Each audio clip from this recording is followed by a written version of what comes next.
কোকৰাঝাৰত ৰাষ্ট্ৰীয় প্ৰেছ দিৱস উদযাপন কৰা হয়।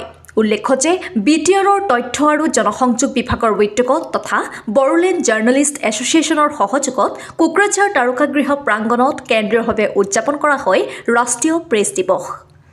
কাৰ্যসূচী অনুসৰি ৰাতিপুৱা পতাকা উত্তোলন, শ্বহীদ তৰ্পণ আৰু গছপুলি ৰোপণ কাৰ্যসূচী সম্পন্ন কৰা হয়। ইয়াৰ পিছতে 11 বজাৰ পৰা অনুষ্ঠিত হয় বড়োলেণ্ড জাৰ্নেলিষ্ট এছ'চিয়েশ্যনৰ সাধাৰণ সভা। ইপিনে সাধাৰণ সভাৰ পিছতেই মুকলি সভা অনুষ্ঠিত হয়।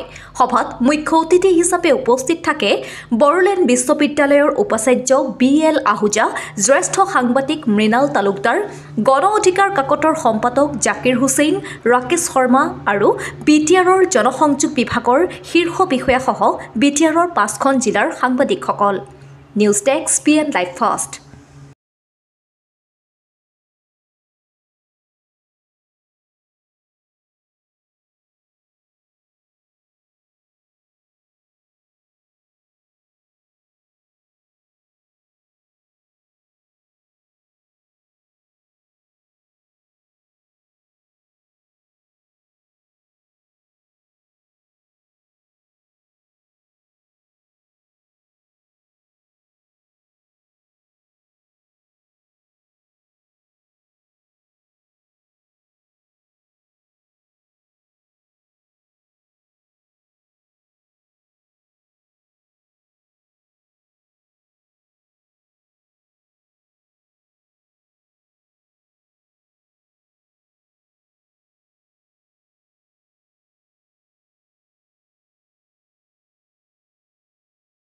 और 1966 চনৰ পৰাই ভাৰতবৰ্ষৰ বিভিন্ন স্থানত নেশ্যনেল প্ৰেছ ডে অনুষ্ঠিত কৰি অহা হৈছে আৰু প্ৰেছ কাউন্সিল অফ ইণ্ডিয়া তেতিয়াই গঠন হৈছিলে।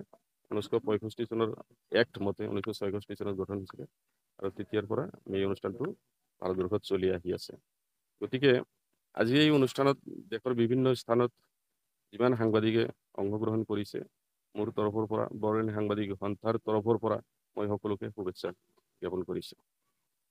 তো BTC চৰকাৰৰ তথ্য আৰু জনসংযোগ বিভাগৰ দ্বাৰা বড়োলেণ্ড সাংবাদিক সন্থাই প্ৰতি বছৰ সহযোগ কৰি আহিছে আৰু কেন্দ্ৰীয়ভাৱে চৰকাৰী ফাণ্ডেৰে নেশ্যনেল প্ৰেছ ডে অনুষ্ঠিত কৰি আহিছে আৰু এইবুলি কোকৰাঝাৰত একেদৰেই আমি অনুষ্ঠিত কৰিছোঁ। আৰু প্ৰথম কাৰ্যসূচী হিচাপে বড়োলেণ্ড সাংবাদিক সন্থাৰ পতাকা উত্তোলন কৰা হ'ল। তাৰপিছত আমাৰ শ্বহীদ তৰ্পণ হ'ল, বৃক্ষৰোপণ হ'ল। ইয়াৰ পিছত আমাৰ জেনেৰেল মিটিং আছে সাংবাদিক সন্থাৰ। জেনেৰেল মিটিঙৰ পিছত আমাৰ অপেন ছেশ্যন আৰম্ভ হ'ব। এই অপেন ছেশ্যনত আমি এইবাৰৰ যিটো থিম আছে, থিমটো হৈছে change the nature of press. Press যে দিনে দিনে চেঞ্জ হৈ গৈ আছে, ইয়াৰ ওপৰত আমাৰ বড়োলেণ্ড ইউনিভাৰ্চিটিৰ সন্মানীয় ভাইচ চেঞ্চেলৰ BL আহুজাজী, তাৰপিছত মৃণাল তালুকদাৰ কনচাল্টিং এডিটৰ প্ৰতিদিন টাইম, ডক্টৰ জাকিৰ হুছেইন গণ অধিকাৰৰ এডিটৰ, আমাৰ কোকৰাঝাৰত আমাৰ দুগৰাকী এডিটৰ আছে লোকেল পেপাৰত। তেখেতসকলে বিস্তৃতভাৱে আমাৰ সাংবাদিকসকলক বৰ্ণনা কৰিব আৰু তাৰপিছতে আমাৰ অনুষ্ঠান শেষ হ'ব।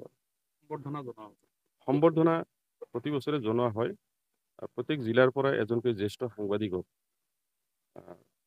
বাছনি কৰি বড়োলেণ্ড সাংবাদিক সন্থাৰ সহযোগতেই বাছনি কৰা হয় আৰু BTC চৰকাৰৰ তৰফৰ পৰা তেওঁলোকক সম্বৰ্ধনা জনোৱা হয় চৰকাৰীভাৱে। আৰু এইবেলি পেঞ্চন হোল্ডাৰ 4গৰাকী সাংবাদিককো সম্বৰ্ধনা জনোৱা হয়।